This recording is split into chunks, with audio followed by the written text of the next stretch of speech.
sea usted bienvenido. Y pues vamos con la última reunión que tenemos. Muchas gracias. Bienvenido. Es todo suyo el aula. Buenas noches, doctor Edison, y buenas noches a todos los participantes. Vamos a realizar inicialmente una revisión de las tareas. Como ustedes conocen, pues se envió cada sábado. La primera tarea se refería, como ustedes recuerdan, al paciente que resultó tener una tuberculosis pleural. Se solicitaba en la tarea que se emitan los criterios diagnósticos, ¿no? Clínicos, bacteriológicos y de imagen que podrían tener. La segunda pregunta era acerca del PPD, de su utilidad para el diagnóstico de la tuberculosis. La tercera, en los medicamentos, pues, cuáles bactericidas, cuáles bacteriostáticos, su metabolismo principalmente hepático y su excreción renal, porque hay que conocer todos estos detalles para poder medicar adecuadamente. Y la cuarta pregunta era las dosis iniciales, lo que mnemotécnicamente pues se consideran isoniazida 5, rifampicina 10, etambutol 15 y piracinamida 25 miligramos por kilo, y el esquema que todos conocen. En la segunda tarea se refería al caso de COVID, que parece que, bueno, aquí tuvimos, no diríamos discrepancias, pero bueno, cada uno tiene su criterio, ¿no es cierto? Era el paciente que se contagió por un hijo y empezó con síntomas respiratorios, luego le hicieron un hisopado inicial que resultó negativo. Entonces las preguntas eran qué medicación hubieran prescrito al paciente en las condiciones que tenía y cómo se confirmaba su enfermedad, ya que el hisopado había resultado negativo. Entonces, esta es la tomografía en la que se veían el vidrio deslustado, que ya es conocido, y están las opciones de la medicación.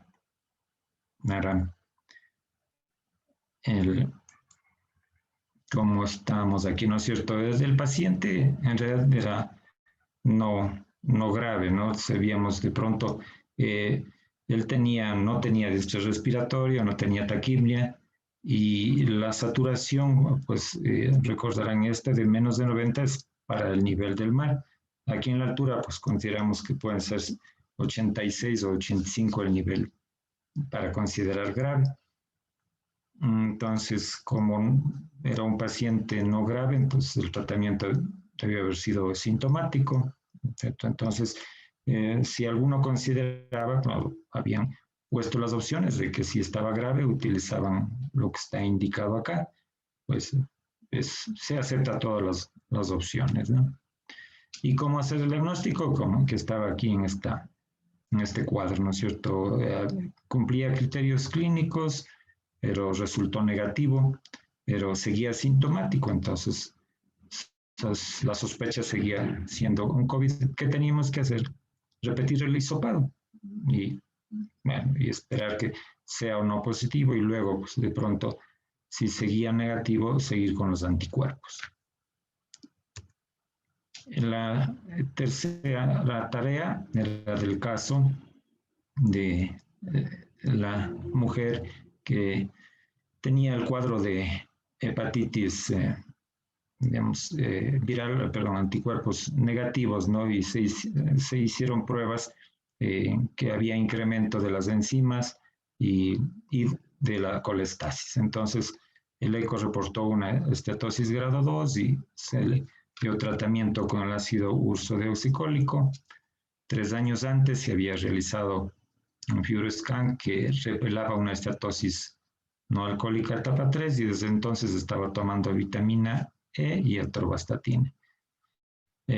un control, se vio que iban disminuyendo las enzimas y la colestasis, pero realiza un episodio de sangrado digestivo y en la endoscopía se encuentra una úlcera, por lo cual recibe con Helicobacter pylori y se prescribe pues, la triple terapia con amoxicilina, claritromicina y omeprazol. Y al mes siguiente vuelven a incrementarse los valores de las enzimas y de la colestasis. Entonces, la tarea decía, pues sí, consideraba que el incremento de las enzimas y el patrón colestásico podría atribuirse a la triple terapia. Entonces, si la respuesta es positiva, ¿cuál de ellos es por qué? Pues les había indicado incluso de dónde conseguir la información y está claro, ¿no? Que primero sería la claritromicina, luego podría ser el omeprazol y la amoxicilina en este orden. Entonces, claro, usando dos drogas eso se aumenta. En todo caso, son casos, digamos, no raros, pero como esta paciente tenía ya el antecedente de una lesión hepática, probablemente eso le indujo al aumento de las enzimas. Entonces, ¿qué pruebas solicitaría para establecer la condición de la paciente? Entonces, sí, pues de pronto repetir la elastografía, ¿no es cierto? Ya eran 3 años de la anterior y, claro, con mejor resolución que el eco y para evitarse la biopsia. Y si se prescribiría ácidos omega 3, pues la evidencia dice que es igual que el placebo. Entonces, si usted quiere dar algo al paciente como placebo, pues puede prescribir. Y así han manifestado algunos de ustedes. Y esta es el caso de la tarea de la semana, ¿no es cierto? Que es la paciente de 68 años que tuvo una isquemia cerebral transitoria, que su eco cardíaco fue normal, entonces se descartó el origen cardioembólico y el Doppler carotídeo reveló que tenía ateromas en la carótida común sin estenosis significativa. Desde entonces había estado tomando clopidogrel 75 miligramos en la mañana y atorvastatina 40 miligramos después de la merienda. Entonces ella estaba preocupada porque siempre que va a la consulta de cardiología le dicen que debe suspender la atorvastatina, pero en la consulta de neurología le dicen que debe mantenerla. Entonces el motivo de consulta y preocupación de la paciente, de allí no se le encuentra en el examen físico y nada más. Entonces en esta tablita habíamos visto, ¿no es cierto?, que de lo que se usa antiplaquetario, sea con arteriomatosis sintomática o no, clopidogrel, como está utilizando la paciente, y estatinas. Entonces, para pacientes menores de 75 años, sin problemas para el uso, entonces está indicada la atorvastatina entre 40 y 80 miligramos. Entonces, la recomendación para la paciente, según esta base, pues es que siga tomando la atorvastatina. Vamos ahora a revisar algo sobre las adenomegalias y específicamente adenomegalias cervicales, para recordar pues que en el cuerpo humano existen unos 600 ganglios distribuidos estratégicamente. Como saben ustedes, el ganglio pues tiene un componente celular constituido por fibroblastos, que tienen una función estructural, macrófagos, células dendríticas y las delángeas, que son las que reconocen y presentan el antígeno a los linfocitos B y T. Y estos elementos pues están soportados por un estroma de tejido conectivo y cubiertos por una cápsula. En la respuesta inmune aumenta hasta 25 veces el flujo de sangre y de linfa al ganglio. Se acumulan células a estas activadas y entonces el ganglio puede multiplicar su volumen hasta por 15 veces y ser pues visible y palpable. Y después de un episodio estos de hiperplasia funcional, el componente celular vuelve a su estado original, pero no siempre el estroma, que puede quedar grande y el ganglio permanecer por algún tiempo, aunque esté en reposo funcional. Se denomina adenopatía o linfadenopatía a los ganglios linfáticos anormales, ya sea en número, en consistencia o en tamaño. Entonces, adenitis o linfadenitis indica ganglios inflamados y dolorosos a más de aumentados. Se consideran grandes los ganglios cuyo tamaño es mayor de 0,5 centímetros en la región epitroclear y mayor de 1,5 centímetros en la región inguinal y mayores de 1 centímetro en las otras regiones como la cervical. Entonces las adenopatías pueden ser localizadas, ¿no es cierto?, como aquí en la región occipital que se muestran, o cuando afectan más de 2 zonas ganglionares no contiguas, por ejemplo, cervicales y axilares, ahí se denominan ya adenopatías generalizadas. Es necesario conocer las áreas regionales que drenan en los distintos grupos de ganglios. Esto permite pues determinar la causa posible de la adenomegalia. Y así, por ejemplo, ¿no?, en las regiones occipital y retroauricular está el cuero cabelludo, la nuca, el pabellón auricular, y las causas posibles pues son infecciones locales, la dermatitis seborreica, pediculosis, tiñas, incluso varicela, rubiola o hasta linfomas. En la región preauricular o parotidia, pues igual, lesiones del cuero cabelludo, los párpados, la conjuntiva, el pabellón auricular, el conducto auditivo externo, el oído medio y la parótida. Igualmente, las causas pues inflamatorias o infecciosas del globo ocular, del oído o de la piel. Y puede haber pues también rubiola, parvovirus o la tularemia oculoglandular, que es la conocida fiebre de los conejos, producida por la Francisella tularensis.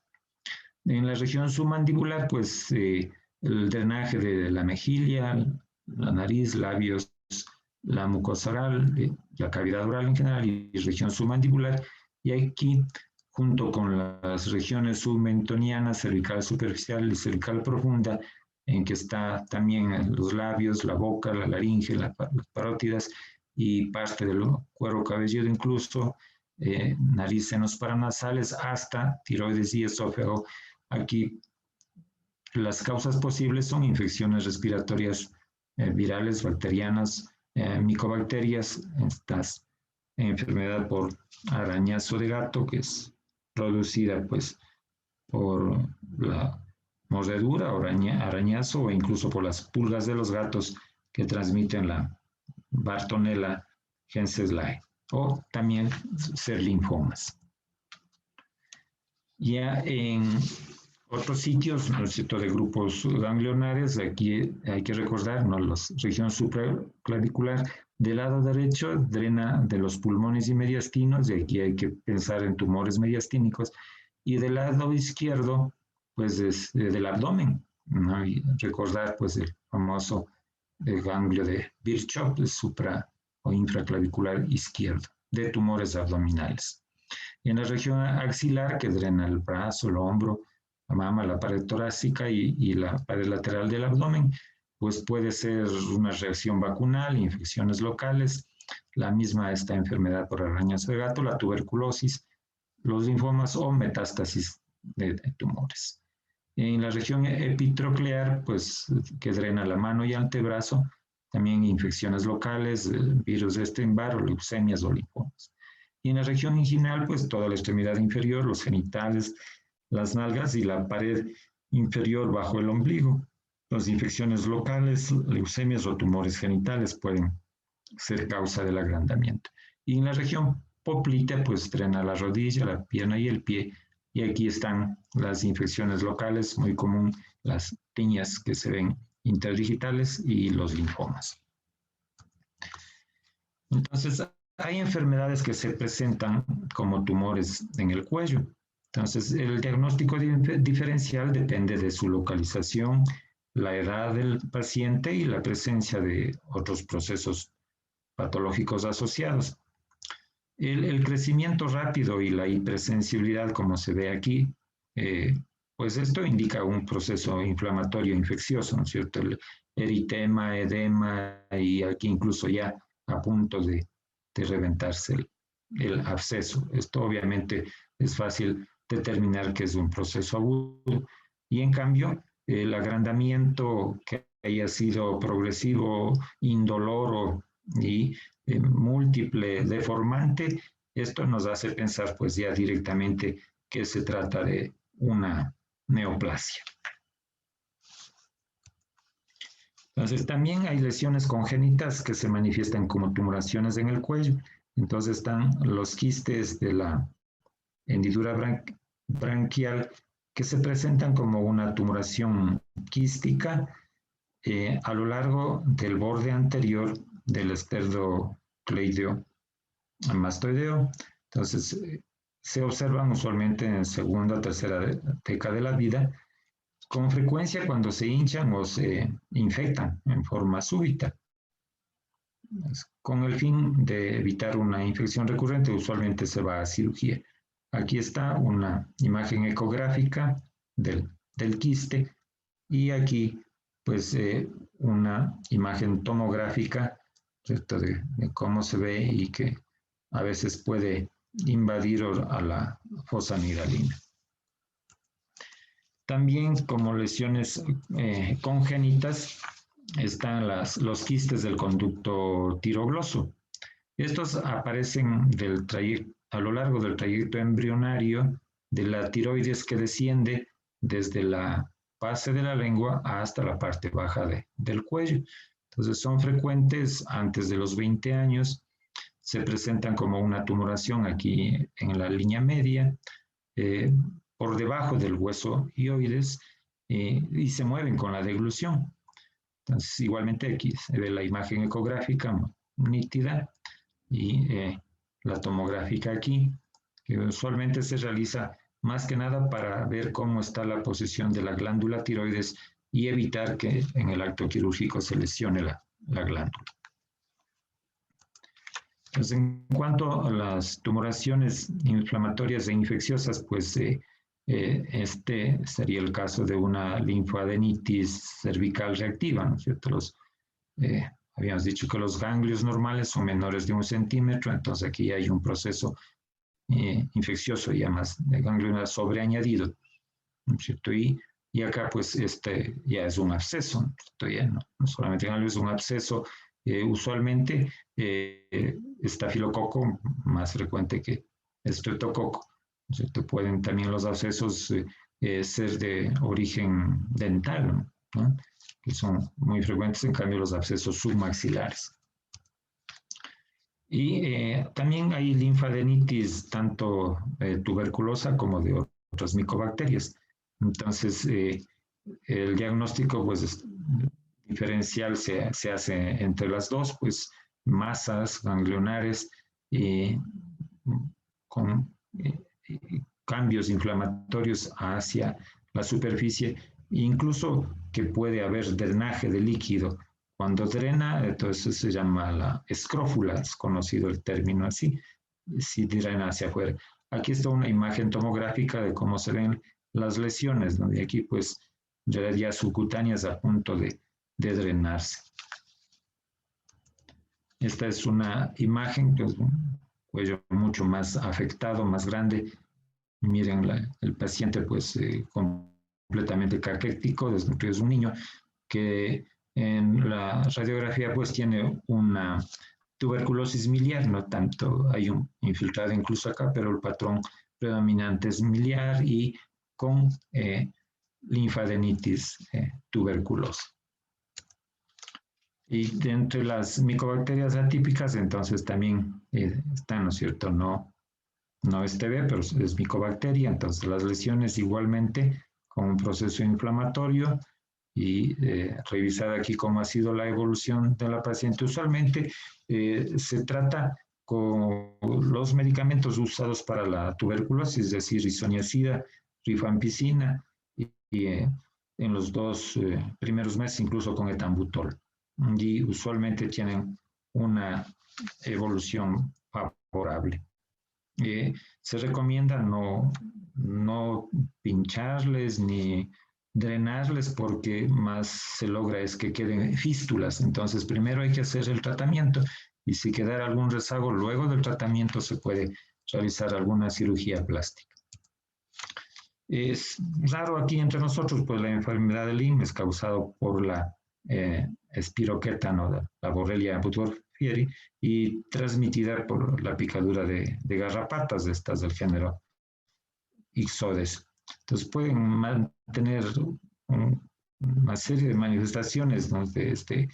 Usualmente cefaleas, dolor del cuello, adenomegalias cervicales, está el eritema migratorio, digamos, incluso artralgias, dolores musculares intensos, síndromes neurológicos, que puede haber parálisis facial, corea, ataxia y también cambios electrocardiográficos. No es bastante rara entre nosotros. También puede tratarse pues de metástasis, ¿no es cierto? Metástasis especialmente en los adultos mayores, del 80% de las tumoraciones cervicales firmes y persistentes pues son de origen metastásico, ¿no? O sea, de las vías respiratorias superiores o del tubo digestivo. Entonces, aquí se ve un tumor primario de la amígdala y una imagen más grande incluso que el primario de ya una masa hacia el cuello. Aquí otra imagen de una metástasis, esta ya de un carcinoma respiratorio y acá también hacia el cuello la imagen, ¿cierto? Incluso compromiso vascular. En cuanto a los linfomas, pues alrededor del 10% de todos los linfomas aparecen en la cabeza y en el cuello. Un dato que sugiere que sea un linfoma, pues es la detección de múltiples ganglios, ¿no? En este aspecto infiltrados, como se conoce, particularmente en un adulto joven o un paciente que tenga SIDA con más razón. Entonces, pues, digamos, ya debemos derivar a estos pacientes para su manejo oportuno. También sería como diagnóstico diferencial, pues, las infecciones que hay de las glándulas salivales, ¿no es cierto? En este caso, submaxilar, detectada, pues, al eco que se trata de un absceso. Entonces, usualmente, pues, se trata con drenaje. Y otra cosa que a veces también es preocupación, más preocupación no tanto estética, sino que los pacientes piensan que fuera un tumor maligno, pues son los lipomas, ¿no? Son completamente benignos, encapsulados y que igual se resuelven con cirugía. Y a veces también, pues los quistes sebáceos pueden dar lugar a preocupación por los pacientes, pues estos se distinguen porque usualmente se encuentra el orificio del quiste o del piloidal que podría estar presente aquí y entonces, claro, se reseca completamente y usualmente es satisfactoria la intervención. Entonces, hasta aquí hemos hecho la revisión de las tareas que para algunos está pendientes, para otros ya les han completado y espero pues cualquier inquietud que tengan, por favor, en este momento o luego que conversemos con toda confianza. Muchas gracias, doctor Cisneros. Vamos a pasar con preguntas que tengan respecto al tema de hoy o, como bien manifiesta el doctor, con algunas preguntas anteriores, como es el caso de una pregunta que ya está planteada.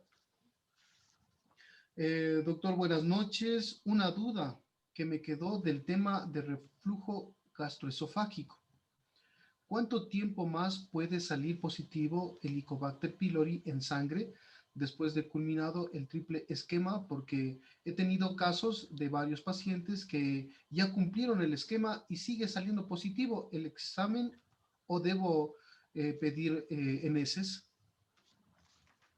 Sí, habíamos comentado esto que así como toda antígeno, diríamos que en este caso sería el Helicobacter, el organismo produce anticuerpos.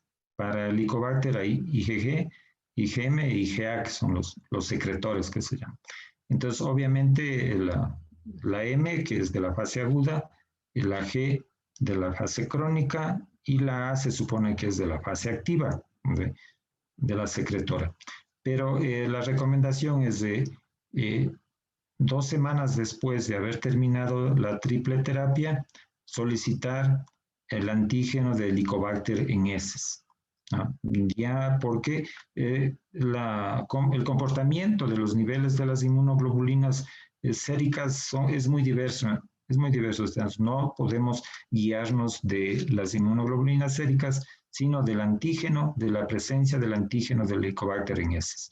No debe estar tomando el paciente omeprazol, ¿no? Por lo menos esas 2 semanas, porque el tomar omeprazol negativiza la prueba. Cuidado, hay que recomendar al paciente que no tome omeprazol. Se realiza la prueba y si en 2 semanas de terminada la triple terapia vuelve a salir positivo, pues va a una segunda terapia. Muchas gracias. Una nueva pregunta. Buenas noches, doctor. En el caso de una colelitiasis, ¿qué parámetros se ve para la extirpación de vesícula? Bien.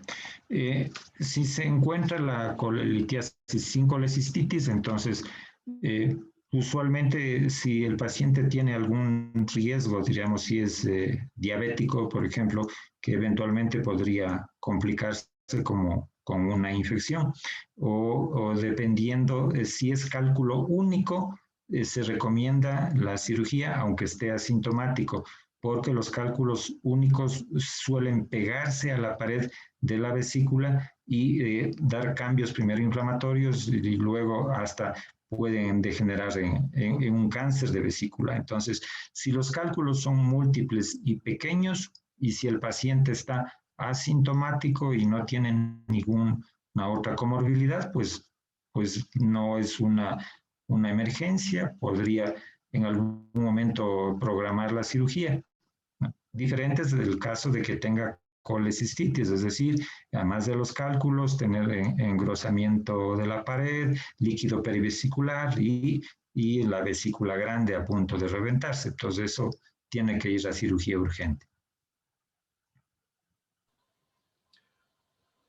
Muchas gracias, le envían agradecimientos por la respuesta.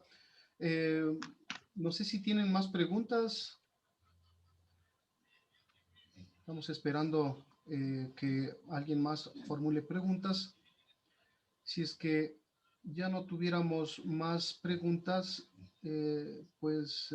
primero agradecerle, doctor, por su presentación, la de hoy, y siempre pues agradecerle y felicitarle por las presentaciones durante este curso y otros cursos. En el presente curso pues nos ha acompañado en estos 4 módulos con el componente clínico y pues reiteramos este agradecimiento. Y en este sentido, considerando que es su última presentación, no sé si quiere hacer algún comentario, alguna aportación adicional y final al curso. Gracias, doctor, y gracias a los participantes.